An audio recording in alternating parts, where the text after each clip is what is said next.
കുറെ വലിയ വലിയ ഡയറക്ടേഴ്സിന്റെ ഒപ്പം ക്യാമറമാന്റെ ഒക്കെ ഒപ്പവും വലിയ വലിയ ആർട്ടിസ്റ്റുകളുടെ ഒക്കെ ഒപ്പം ഒക്കെ എനിക്ക് അന്ന് അവര് വർക്ക് ചെയ്ത സിനിമകളിൽ എനിക്ക് പ്രൊഡക്ഷൻ കൺട്രോളർ ആകാൻ സാധിച്ചു.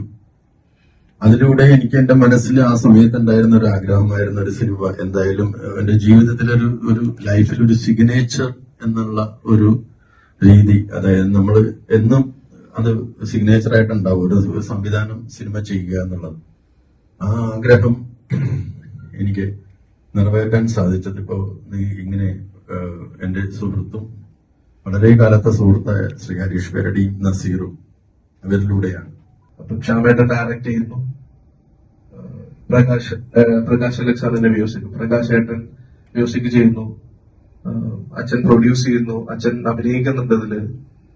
അങ്ങനെ ഇതേപോലെ വെറ്ററൻസ് ആയിട്ടുള്ള കുറെ ആക്ടേഴ്സിന്റെ കൂടെ അഭിനയിക്കാൻ പറ്റുക, അത് വലിയൊരു ഭാഗ്യമായിട്ടാണ് ഞാൻ കാണുന്നത്. ആൻഡ് ഇതിന്റെ ഫസ്റ്റ് പടമാണ്, കുഴപ്പമില്ലാതെ ചെയ്യാൻ പറ്റിയതെന്നാണ് എന്റെ വിശ്വാസം. 4-ാം തീയതിയാണ് പടം റിലീസ് ചെയ്യുന്നത്, December 4. എന്റെ ക്യാരക്ടർ പുരുഷോത്തമൻ ഒരു ക്യാരക്ടറാണ്, പരിചയക്കാരനാണ്.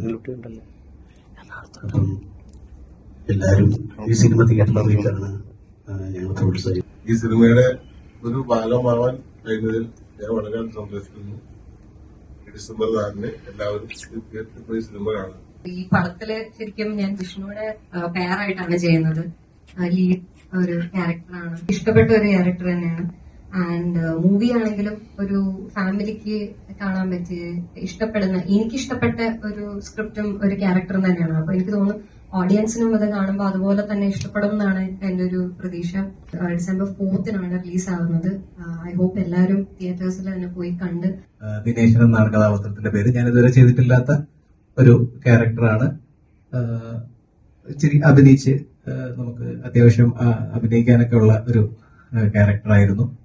അപ്പോൾ അത് നല്ല രീതിയിൽ ചെയ്യുമെന്നാണ് എന്റെ ഒരു വിശ്വാസം. ഇനി നിങ്ങൾ December 4 തിയേറ്ററിൽ പോയി കണ്ട് ഈ പടം വിലയിരുത്തുക. ഈ പടത്തില് ഒരുപാട് എത്ര ഡ്യൂറേഷൻ എന്നുള്ളതിൽ ഒരുപാട് സമയം നിൽക്കുന്നതിലുപരിയായിട്ട് ഈ കഥാപാത്രത്തിന് അതിൻ്റെതായ വലിയൊരു പ്രാധാന്യമുള്ള ഒരു കഥാപാത്രമാണ്.